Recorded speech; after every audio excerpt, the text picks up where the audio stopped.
In 1991, one company controlled more milk than any business in American history, $7.2 billion in annual sales. The world's largest dairy operator. 200 plants scattered across every state in the Union. Walk through any supermarket in America during the 1980s and you'd see it everywhere. The smiling cow on milk cartons. The iconic mascot plastered across school cafeterias from Maine to California. Children recognized Elsie the Cow more readily than they recognized the President of the United States. That's not an exaggeration. That's documented survey data from the 1940s that remained true for half a century. At its peak, Borden employed 33,000 people, operated more than 800 dairy farms, processed 500 million gallons of milk every single year. The company pioneered condensed milk technology that saved Union soldiers during the Civil War, invented glass milk bottles, created one of the most recognizable advertising mascots in human history. Then something went catastrophically wrong. By 2020, that empire had been reduced to rubble. $1.2 billion in sales. That sounds impressive until you realize it's an 82% collapse from peak revenue. 3,300 employees. That's a 90% workforce reduction. 13 plants scattered across just 13 states. On January 5, 2020, Borden Dairy Company filed for Chapter 11 bankruptcy protection. The second major milk producer to collapse in 60 days. So how does a 163-year-old American institution with products in every household simply vanish? This is the story of Borden Dairy, the rise of a visionary inventor who revolutionized food preservation, the creation of America's most beloved commercial mascot, and the brutal market forces that turned the world's largest dairy empire into bankruptcy court paperwork. Welcome inside the factories, where Elsie the Cow smiled down on workers who didn't know their jobs would disappear. Hello everyone. Before we start, make sure to like and subscribe to the channel, and leave a comment with where you're from and what time you're watching. 1856. Walcottville, Connecticut. A 55-year-old man named Gail Borden Jr. stood in the ruins of his first factory. The machinery had failed. The investors had fled. The product nobody wanted sat in unsold inventory gathering dust. His partners, Thomas Green and James Bridge, had withdrawn their support after less than a year. The condensed milk business was finished. Gail Borden had spent his life chasing impossible dreams. Born in Norwich, New York in 1801, he'd moved through Kentucky, Indiana, and Mississippi before settling in Texas in 1829. He'd worked as a teacher, a surveyor, a newspaper publisher. He helped lay out the future city of Covington, Kentucky, alongside his father. In Texas, he co-founded the Telegraph and Texas Register, served as Galveston's customs collector, witnessed 3 devastating yellow fever epidemics that killed thousands, but his true obsession was food preservation. Borden had watched children die from contaminated milk, seen sailors perish from malnutrition during long voyages. His first invention was a dehydrated meat biscuit that could sustain travelers for months without refrigeration. It won a gold medal at the Great Council exhibition in London. Then it failed commercially. Complete disaster. The meat biscuit failure led him to milk. On a return voyage from London in 1851, Borden witnessed 4 children die after drinking contaminated cow's milk aboard ship. The image haunted him. Fresh milk spoiled within hours. City dairies were death traps. Unscrupulous vendors added chalk and eggs to extend the product they called swill milk. Borden spent years developing a vacuum condensation process. Heat milk slowly in a copper pan. Remove the water through vacuum evaporation. What remained was shelf-stable condensed milk that wouldn't spoil for months. He didn't understand why it worked. Louis Pasteur's germ theory wouldn't arrive for years, but he knew that it worked. The United States Patent Office rejected his application 3 times. Finally, on August 19, 1856, Robert McFarlane of Scientific American and Research Laboratory head John Curry convinced the commissioner that condensed milk had value. Borden received his patent. Now that patent seemed worthless. But here's the thing about Gail Borden. The man didn't quit. Within months of the Wolcottville disaster, he'd opened a second factory in Burrville, Connecticut. It struggled. Then came the meeting that changed everything. 1857, somewhere between Connecticut and New York. Gail Borden sat on a train next to a stranger. That stranger was Jeremiah Milbank, a wholesale grocer, banker, and railroad financier who'd made his fortune in Manhattan's food distribution networks. The two men struck up a conversation about business. Borden explained his condensed milk process.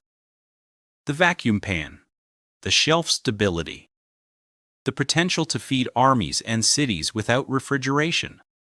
Milbank had spent decades in the wholesale grocery business. He understood supply chains, transportation costs, spoilage rates. Fresh milk was a logistical nightmare. It had to be consumed within hours, shipped in small quantities, lost massive portions to bacterial contamination. This condensed milk solution eliminated every problem. Milbank offered to fund the business in exchange for 50% equity. The handshake deal created the New York Condensed Milk Company. Within weeks, they'd secured factory space and ramped up production.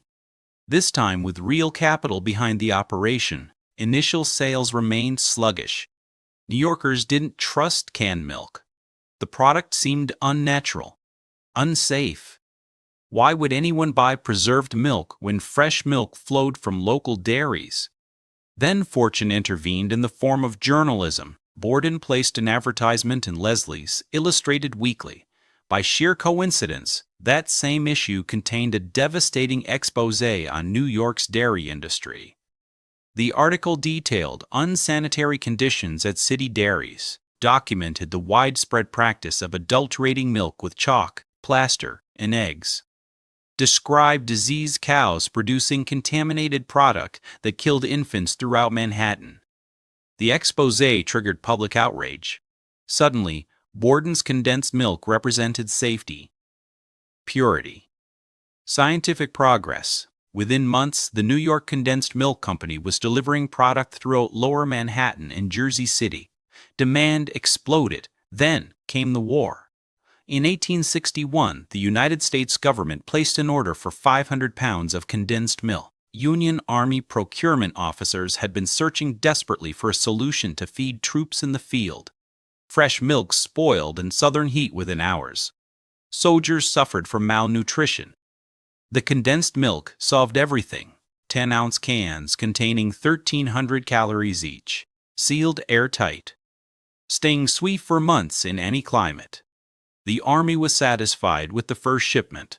Within weeks, massive orders flooded in. As the Civil War intensified, government demand grew so rapidly that Borden couldn't keep pace. He licensed his patent to manufacturers in Pennsylvania and Maine, opened new factories in Connecticut, New York, and Illinois. The Union Army became his largest customer, purchasing condensed milk by the ton. The war would save Gail Borden's company and create an American industrial empire. 1864, Brewster, New York. Gail Borden's New York Condensed Milk Company constructed its crown jewel, the New York Milk Condensery in Brewster.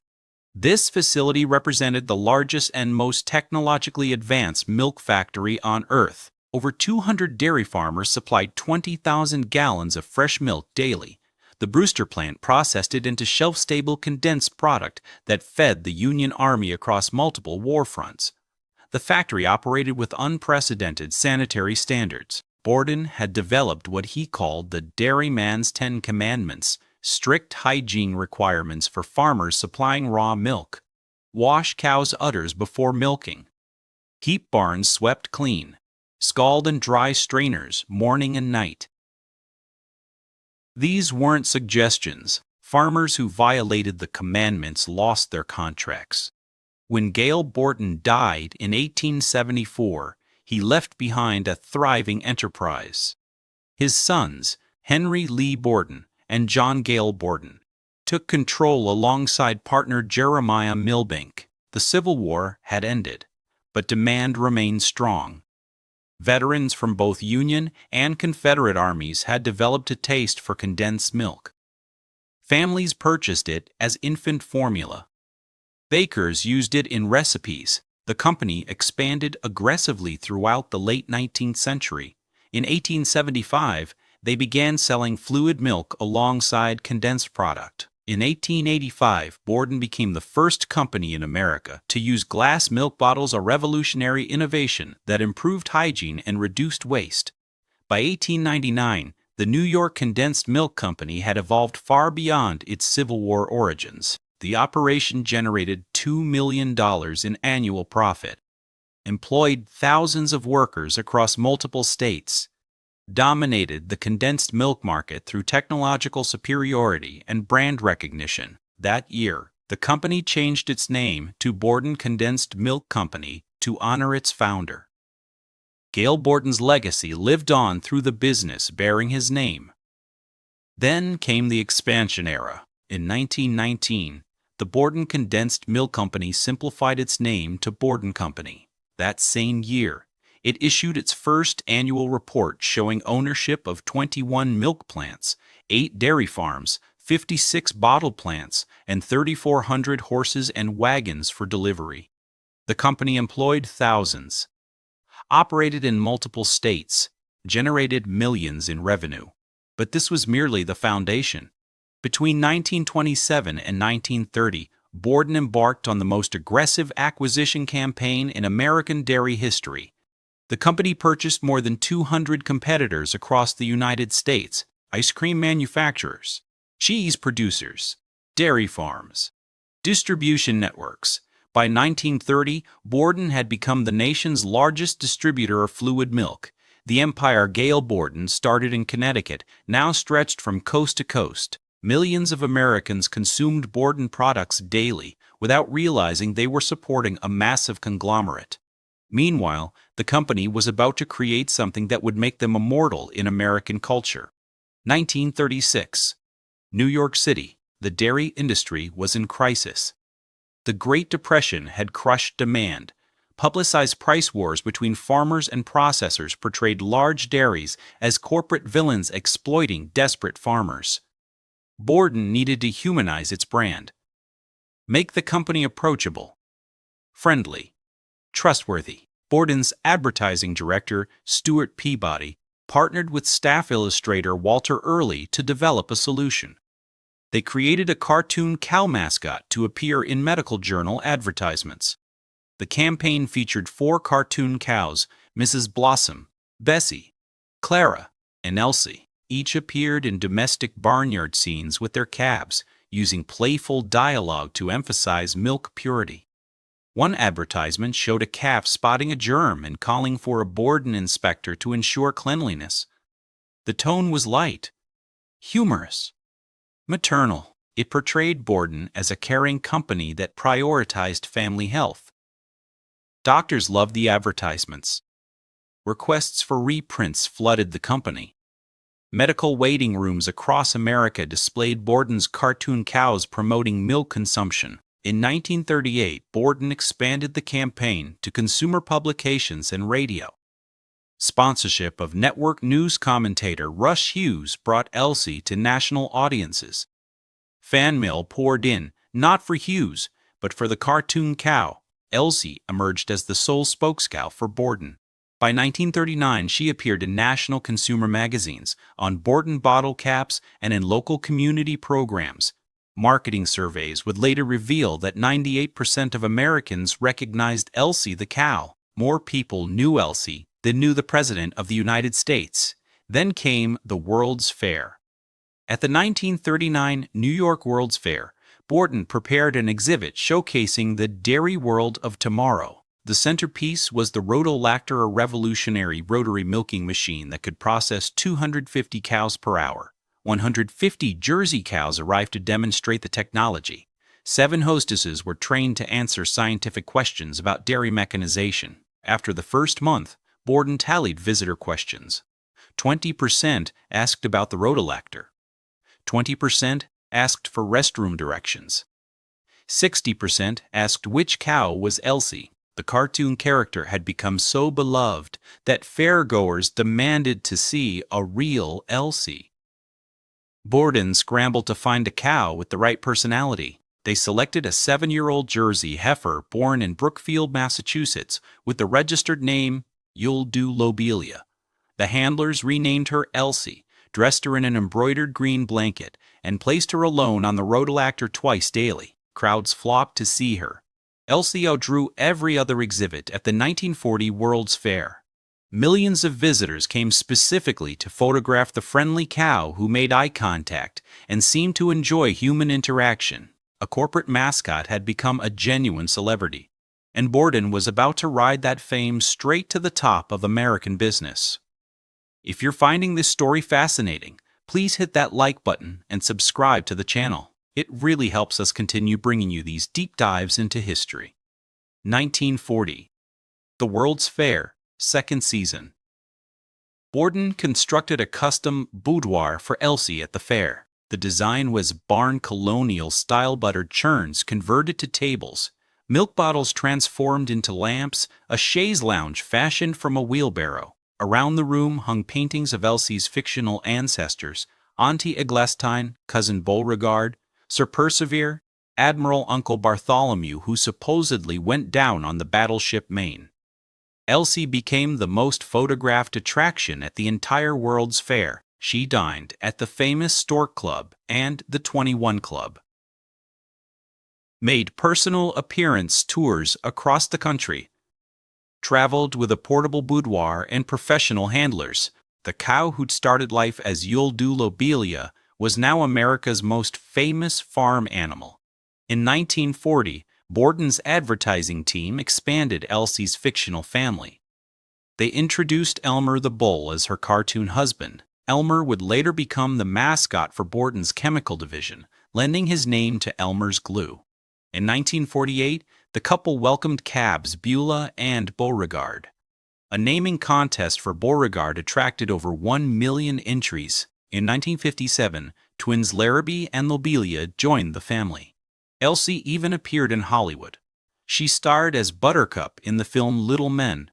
Voice actress Hope Emerson provided Elsie's cartoon voice in mid-1940s advertisements. The cow received honorary university degrees, Doctor of Bovinity, Doctor of Human Kindness, Doctor of Economics. Wisconsin named her Queen of Dairyland. The Seneca people made her an honorary chief. Bridgeport, Connecticut presented her with a P.T. Barnum Award of Showmanship. But Elsie's greatest contribution came during World War II. Throughout the 1940s, Elsie made personal appearance tours selling United States war bonds. She helped raise $10 million for the war effort, prompting a personal thank you note from the Secretary of Treasury. The friendly cow, who'd been created to soften Borden's corporate image, had become a patriotic symbol, uniting Americans during wartime. Then, tragedy struck. In 1941, the original Elsie untold Lobelia was traveling to Manhattan for a milking appearance near the Shubert Theater. Her transport truck was rear-ended by another vehicle. Elsie suffered massive injuries. The handlers rushed her back to Walker Gordon Farms in Plainsboro, New Jersey, where she'd lived between public appearances. Veterinarians examined her and delivered the devastating diagnosis: broken back. There was no saving her. Elsie died at just 9 years old. Her tombstone remains at the Walker Gordon property in Plainsboro, though it no longer sits over her original grave. The first Elsie had lived only 2 years as a celebrity, but she'd secured immortality for the Borden brand. Other cows would play Elsie in the decades to come, but the magic remained. In 2000, Advertising Age recognized Elsie as one of the top 10 advertising icons of the 20th century. Meanwhile, Borden the company was conquering American business like never before. 1957, nationwide operations. Borden had evolved into a massive conglomerate employing 33,000 people across the United States. Annual sales reached $877 million. The company managed more than 800 products spanning dairy staples and diversified product lines. Over 200 plants operated coast to coast. This wasn't just a dairy business anymore. This was an industrial empire. In the 1920s, Borden had acquired two of America's largest ice cream manufacturers, J.M. Horton Ice Cream Company and Reed Ice Cream Company and Reed Ice Cream Corporation. Ice cream sales exploded, particularly on the East Coast. In 1929, the company purchased the Casein Company of America, launching Borden into the chemicals industry. The chemical division would become enormously profitable. Borden built formaldehyde plants across the United States to serve its own production needs, then discovered that selling formaldehyde to competitors generated massive margins. By the late 1980s, Borden was one of the largest formaldehyde producers in the country. Augustine R. Marucci drove this chemical expansion. Marucci joined Borden in the early 1950s as a salesman with a background in chemical engineering. He was sent to Brazil to oversee completion of a formaldehyde facility in Curitiba, then brought back in 1954 to head the chemical division. He overcame resistance from dairymen on the board of directors and steered Borden into printing inks, fertilizers, and polyvinyl chloride plastics. By 1961, Borden was producing 7% of all raw PVC in the United States. The chemical division manufactured adhesives that became household names, Elmer's Glue and Crazy Glue. These products generated significantly higher profit margins than dairy. In 1966, the Borden Company changed its name to Borden Inc. and moved headquarters to Columbus, Ohio. That same year, it became the first United States dairy producer to use the U.S. Department of Agriculture inspection shield. Borden Inc. by the 1970s was barely recognizable as a dairy company. The business owned printing ink manufacturers, fertilizer plants, wallpaper companies, pasta producers, snack food brands, ice cream operations, chemical factories, glue manufacturers, and yes, still dairy products. But the dairy division, the foundation upon which Gail Borden built everything, now generated the least income of any business unit. The company retrenched during the inflationary 1970s, slowed acquisitions, focused on operational efficiency. Then in 1979, management decided it was time for another growth push. They purchased Guy's Snack Foods, then the Prince Pasta manufacturing concern, giving Borden 30% of the domestic pasta market. In 1986, they acquired the dairy products division of Beatrice Foods, including the Meadow Gold brand. But this was nothing compared to what came next. The late 1980s would see the most aggressive expansion in Borden's history and the beginning of its destruction. 1987. Columbus, Ohio. R.J. Ventures had taken over as CEO of Borden Inc. the previous year. Analysts considered Borden conservative, unimaginative. The company successfully managed regional food brands but never created national powerhouse products. Ventris wanted to change that perception. He launched a feverish acquisition spree that stunned Wall Street. In 1987 alone, Borden purchased 20 free companies for a total $442.6 million. The company became the nation's most active acquirer that year. These weren't small regional operations. Borden was swallowing major businesses, Meadow Gold Dairies, Prince Company, dozens of snack food manufacturers, pasta producers, cheese operations. The acquisitions continued. Between 1986 and 1991, Borden spent $1.9 billion to purchase 91 companies. The focus was pasta and snack foods. After acquiring Prince Company, Borden controlled 9 pasta brands, accounting for nearly 1/3 of the entire United States pasta market. By the late 1980s, Borden was the world's largest dairy operator with sales exceeding $7.2 billion. The empire stretched across chemicals, dairy, pasta, snacks, adhesives, wallpaper, and countless other products. 33,000 employees, 200 plants, operations in every state. This was the peak, the absolute zenith of Borden's power, but the debt was crushing. Every acquisition added leverage. Every new business unit required integration. Every regional brand needed marketing support. Borden had accumulated a scattered collection of unintegrated companies, many of them minor regional players that couldn't achieve national scale. Stockholders began blaming management for mismanagement, excessive debt, failed restructuring attempts. The company that had survived the Civil War, the Great Depression, 2 world wars, and countless economic cycles was now drowning in its own ambition. In 1991, Borden attempted a major restructuring. The goal was integrating regional brands into cohesive national marketing campaigns. It failed. The company couldn't unify its disparate holdings into a coherent strategy.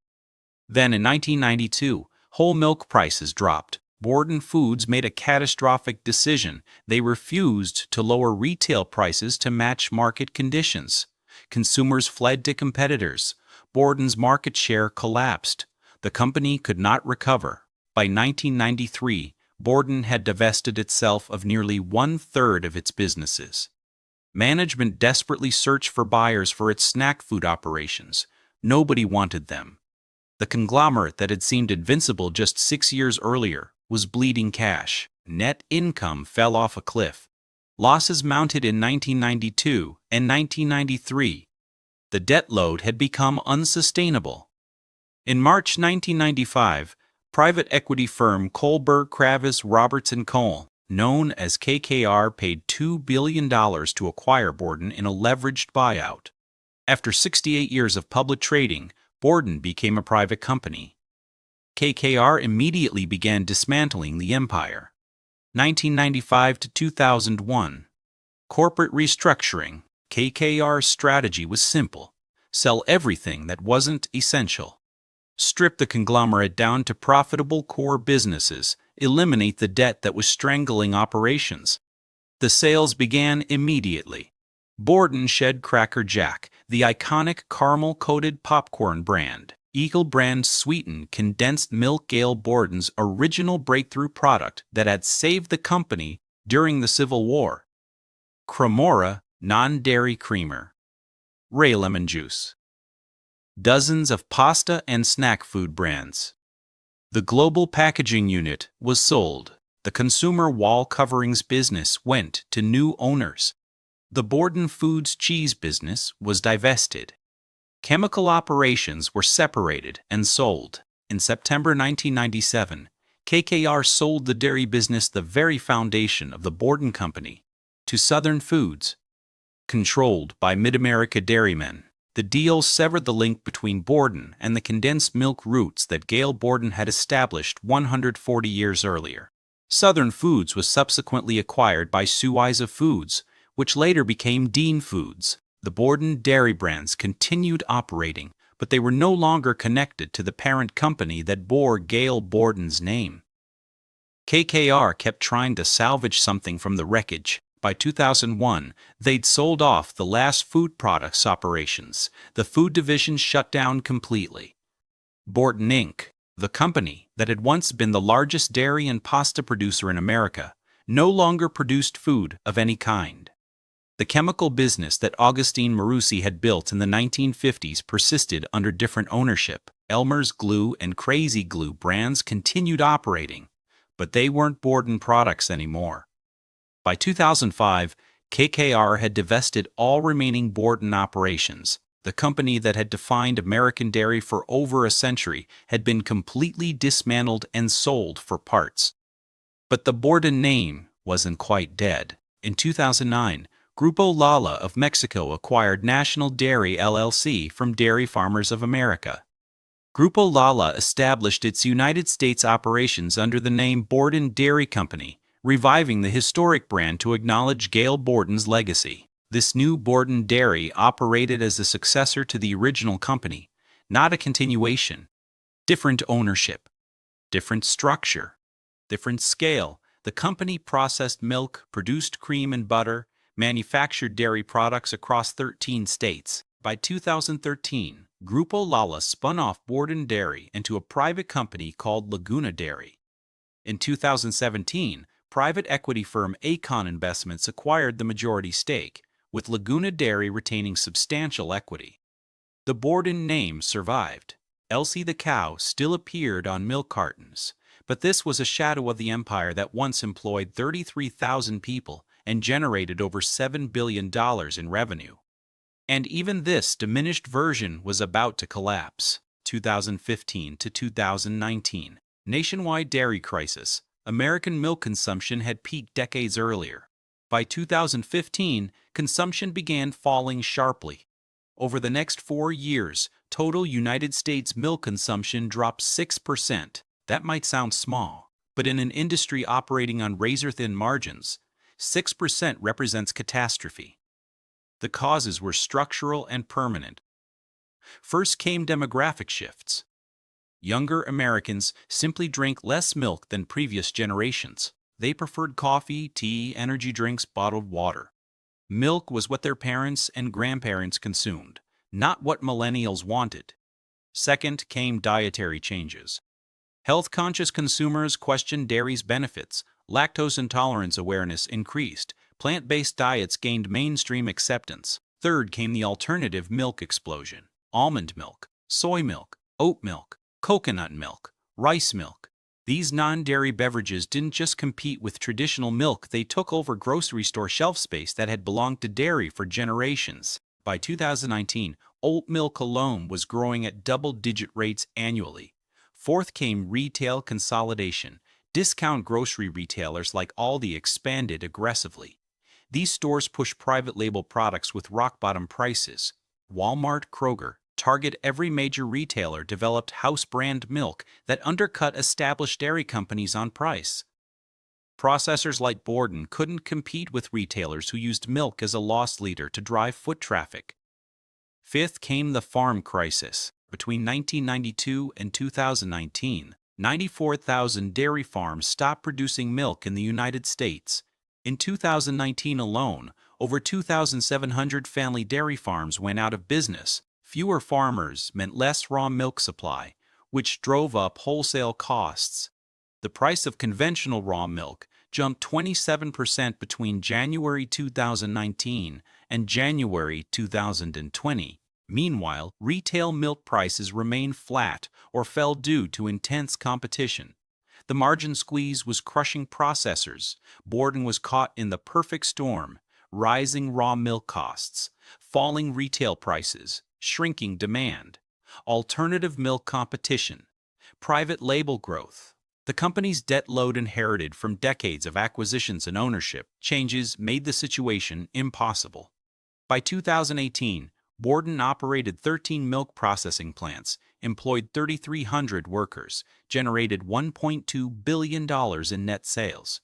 That revenue figure sounds impressive until you realize the company posted a net loss of $14.6 million.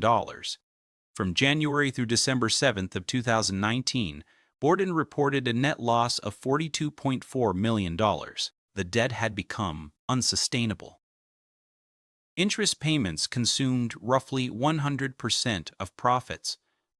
There was no path forward under the existing capital structure. CEO Tony Sarsam, who joined in 2018 after successful careers at PepsiCo and Nestle, spent months negotiating with lenders. He tried to restructure the debt, refinance obligations, buy time. The lenders wouldn't budge, and time had run out. We're halfway through this incredible story. If you're enjoying it, don't forget to like and subscribe. Your support means everything. January 5th, 2020.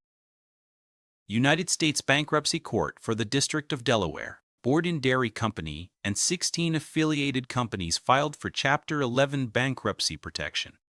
The filing listed estimated debts and liabilities both in a range from $100 million to $500 million. Over 5,000 creditors, 3,300 employees, 22% covered by collective bargaining agreements. CEO Tony Sarsam released a statement. Despite our numerous achievements during the past 18 months, the company continues to be impacted by the rising cost of raw milk and market challenges facing the dairy industry. These challenges have contributed to making our current level of debt unsustainable. Borden was the second major United States milk producer to file for bankruptcy in 2 months. Dean Foods, the nation's largest milk processor, had filed on November 12, 2019. Together, Borden and Dean Foods controlled roughly 13.5% of American milk sales. The bankruptcy filing detailed the structural problems destroying the dairy industry. CFO Jason Monaco's affidavit described a difficult environment for milk producers, decreasing demand for milk, increased competition with non-dairy alternatives, growth of discount grocery retailers, and growth of private label alternatives. The affidavit noted that while milk remained a household item in the United States, people were simply drinking less of it. The company's largest creditors were two pension funds, owed more than $33 million combined. These were obligations to workers who had spent careers believing Borden would be there forever. Borden's lenders reacted angrily to the bankruptcy filing. Kohlberg Kravis Roberts, which had lent the company $175 million, called the filing a surprise and value-destructive bankruptcy. Carr Kagar alleged that Borden had no economic justification for the bankruptcy and accused the company of having an almost fully baked-out-of-court restructuring solution agreed upon but recklessly filing anyway. KKR suggested the bankruptcy primarily benefited Acon Investments, the private equity firm that had taken a major stake in 2017 and would retain its equity position after restructuring. Laguna Dairy, owned by Mexico's Grupo Lala, remained Borden's majority owner. Sarsam insisted the company planned to reorganize, not liquidate. Borden is EBITDA positive and growing, but we must achieve a more viable capital structure, he stated. The company would continue operating business as usual during bankruptcy proceedings.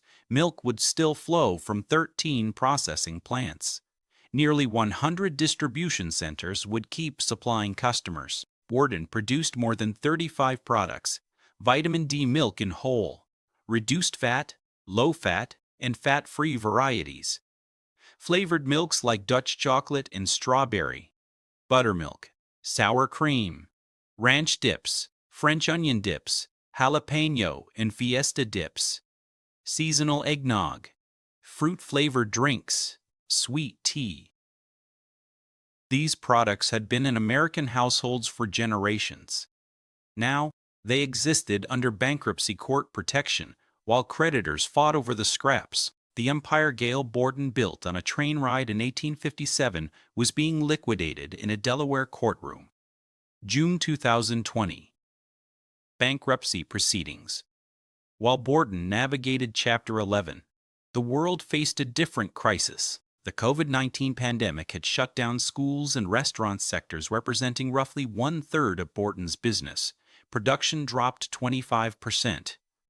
Workers took fewer and shorter shifts. Then came an unexpected lifeline, eerily reminiscent of the Civil War contracts that saved Gail Borden's company in 1861. The United States Department of Agriculture awarded Borden a contract to distribute 700 million servings of milk as part of the $3 billion Farmers to Families Food Box program. It was the USDA's largest contract under the Coronavirus Farm Assistance Program. CEO Tony Sarsam noted the historical parallel. "I don't think there'd be a Borden if it wasn't for that contract," he said, referring to the original Civil War orders. Now, 159 years later, another government contract was keeping the company alive during crisis. But the contract couldn't solve the fundamental problem. Borden's debt remained unsustainable. In June 2020, bankruptcy court conducted an auction for Borden's assets. Multiple bidders competed for the opportunity to acquire the historic brand and its operating facilities. New Dairy Opco LLC won the auction. This entity was led by a team composed of Greg Engels, former CEO of Dean Foods, and Kohlberg Kravis Roberts. The irony was remarkable. KKR, which had originally dismantled Borden in the 1990s and later criticized the 2020 bankruptcy filing, was now buying the company back. The acquisition was structured as a partnership between Capital Peak Partners and KKR. At the time of bankruptcy, Borden employed 3,300 workers across 13 plants and 75 distribution centers in the Midwest, Southern, and Southeastern regions of the United States. The new owners committed to continuing operations. Processing plants would remain open. Workers would keep their jobs for now. Distribution networks would supply grocery stores, mass markets, food service operations, hospitality businesses, schools, and convenience stores across 13 states: Alabama, Colorado, Florida, Kentucky, Louisiana, Maryland, Mississippi, Missouri, Oklahoma, South Carolina, Texas, Tennessee, and Ohio. Elsie the Cow would continue appearing on milk cartons.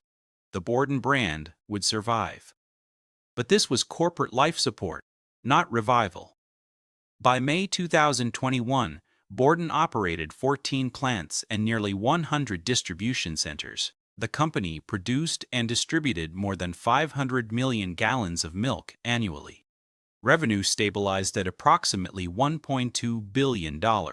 These numbers represented 18% of the company's 1991 peak sales, 90% fewer employees than the 1957 workforce. A geographic footprint covering just 13 states instead of 50. The Borden that emerged from bankruptcy was a regional dairy processor, not a national conglomerate, a service business, not an innovation leader, a brand trading on nostalgia, not building the future. What remained was Elsie's smile and the memory of what once was. 2020 to 2026, industry transformation. The Borden bankruptcy was a symptom, not an isolated tragedy. The entire American dairy industry was experiencing structural collapse. Between 2015 and 2026, hundreds of dairy processors filed for bankruptcy or exited the business. Dean Foods, once the largest milk producer in America, liquidated in 2020. Borden reorganized but never recovered its former position. Regional processors across the Midwest, South, and Northeast shut down operations. The farm-level crisis was even more severe. The 94,000 dairy farms that ceased production between 1992 and 2019 represented a 70% reduction in the total number of American dairy operations. Family farms that had supplied milk for 3 or 4 generations simply couldn't survive the margin squeeze. Raw milk prices rose due to reduced supply. Retail milk prices fell due to intense competition and private label growth. The gap between input costs and output revenue made dairy farming economically impossible for small operators. Larger industrial farms survived by achieving economies of scale. These mega operations milked thousands of cows using advanced automation, but they produced commodity milk indistinguishable from competitors' products. There was no premium pricing, no brand loyalty, just volume and efficiency. Meanwhile, alternative milk sales exploded. By 2026, oat milk, almond milk, and soy milk controlled over 15% of the total milk and milk alternative market. Younger consumers didn't view these products as substitutes for dairy. They viewed them as superior choices, better for the environment, better for animal welfare, better for personal health. The school lunch programs that had sustained Borden for decades were switching to alternatives. Restaurants featured oat milk lattes as standard offerings. Grocery stores dedicated entire sections to plant-based beverages. Borden tried to adapt. In 2019, the company relaunched its marketing around Elsie the Cow with what CEO Sarsam called a slight facelift. They introduced specialty products like gingerbread eggnog and Kid Builder milk with added protein and calcium. They launched State Fair-inspired milk flavors. These innovations couldn't overcome the fundamental market shift. The research showed that Elsie still represented pure joy and optimism for American families, according to Borden's chief marketing officer. But joy and optimism didn't translate into purchasing decisions when oat milk sat on the shelf next to cow's milk at comparable prices.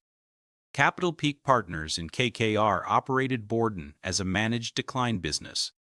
Keep the plants running, service existing customers. Extract whatever value remained in the brand. But don't expect growth. Don't plan for expansion. Don't invest in the future. The company that Gail Borden founded to solve a food preservation problem had become a case study in market disruption and industry death. And the final chapter was still being written. February 2026. Present day, drive through Dallas, Texas, where Borden Dairy maintains its headquarters. The building looks professional, corporate, clean. Inside, workers process orders, manage logistics, coordinate distribution. It's a functioning business, but walk through one of Borden's 13 processing plants and you'll feel the difference. These facilities operate at a fraction of historical capacity. The machinery is maintained, not upgraded. The workforce is leaner. Younger employees don't remember when Borden dominated American dairy. They know the company as a regional milk processor, nothing more. Elsie the Cow still smiles from milk cartons in grocery stores across 13 states. Children growing up in Texas, Oklahoma, Louisiana, and Florida see the friendly cow mascot on products their parents buy. They don't know Elsie was once more recognizable than the president. They don't know she sold $10 million in World War II bonds. They don't know she starred in Hollywood films and received honorary university degrees. The generation that remembers Borden's dominance is aging out. Baby boomers who grew up seeing Elsie on the side of milk delivery trucks, who consumed Borden ice cream and condensed milk and cheese products. Who knew Borden as an American institution? They're being replaced by millennials and Generation Z consumers who barely recognize the brand. Some of Borden's legacy persists in unexpected places. Dairy Farmers of America still uses Borden branding on cheese products. Eagle Family Foods, owned by J.M. Smucker, produces Eagle brand sweetened condensed milk, the direct descendant of Gail Borden's original product. Elmer's Glue, named after Elsie's fictional husband Elmer the Bull, remains a household staple. Few consumers realize the connection between their children's school glue and a dairy company that once ruled American agriculture. The Walker Gordon property in Plainsboro, New Jersey, where the original Elsie lived between public appearances, is now a housing development. The Borden stables in Toronto that once served Canadian operations are part of the University of Toronto campus. In Elgin, Illinois, the Gail Borden Public Library stands as a memorial to the founder, Samuel and Alfred Church. Gail Borden's stepsons purchased and donated the Schofield Mansion in 1892 to house the library. It remains one of the few physical monuments to Borden's legacy. Tony Sarsam, who joined as CEO in 2018, hoping to revive the brand, left the company after the bankruptcy restructuring. The new ownership team under Capital Peak Partners and KKR installed different leadership focused on operational efficiency rather than growth. In supermarkets across Borden's 13-state footprint, the company's products sit alongside competitors. Private label milk typically costs less. Alternative milks target younger demographics. Premium dairy brands from smaller operations appeal to consumers seeking artisanal quality. Borden competes on nostalgia and regional loyalty. For customers who remember when Borden meant quality, reliability, and American tradition, the brand still resonates. But those customers are disappearing, and Borden is disappearing with them. Stand outside Borden's Dallas headquarters today. The building functions. Trucks arrive and depart. Employees clock in and out. This is a working business, not a museum. But if you look closely enough, you can see the ghost of what once was. Gail Borden Jr. founded his company in 1857 with a single breakthrough, a method to condense and preserve milk. That innovation saved Union soldiers during the Civil War. Fed infants when fresh milk meant death. Revolutionized food preservation before anyone understood germ theory.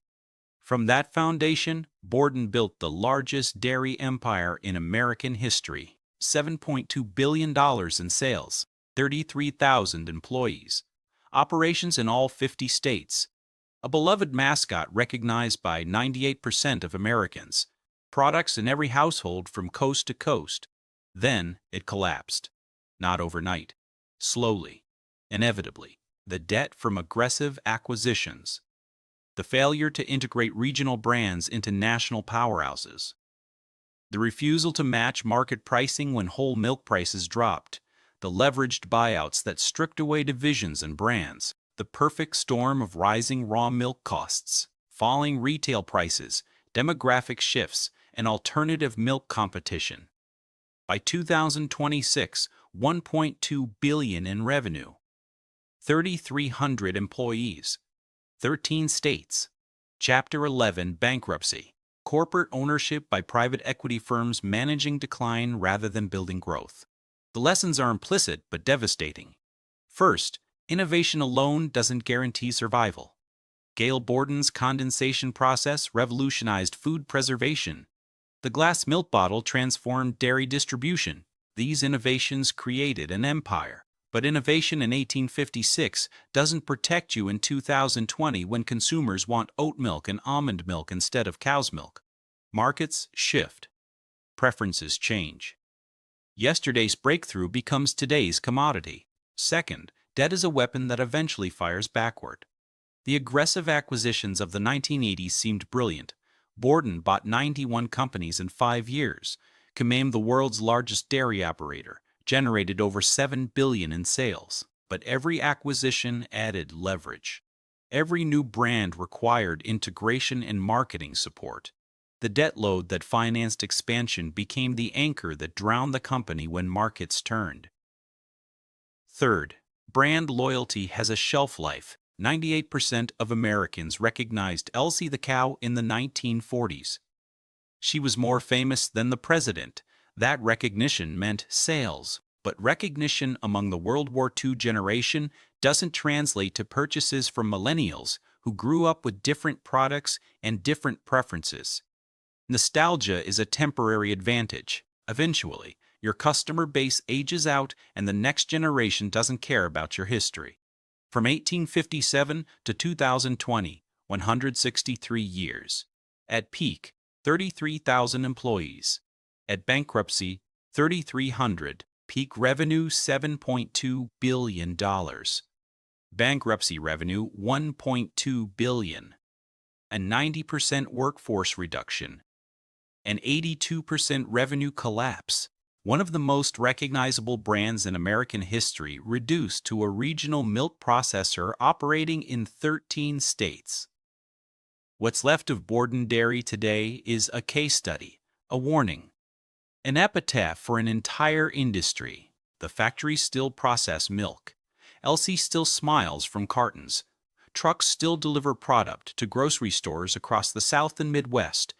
But the empire is gone. The dominance is gone. The future is gone. All that remains is memory, and the haunting question every great American business should ask: if it happened to Borden, could it happen to us?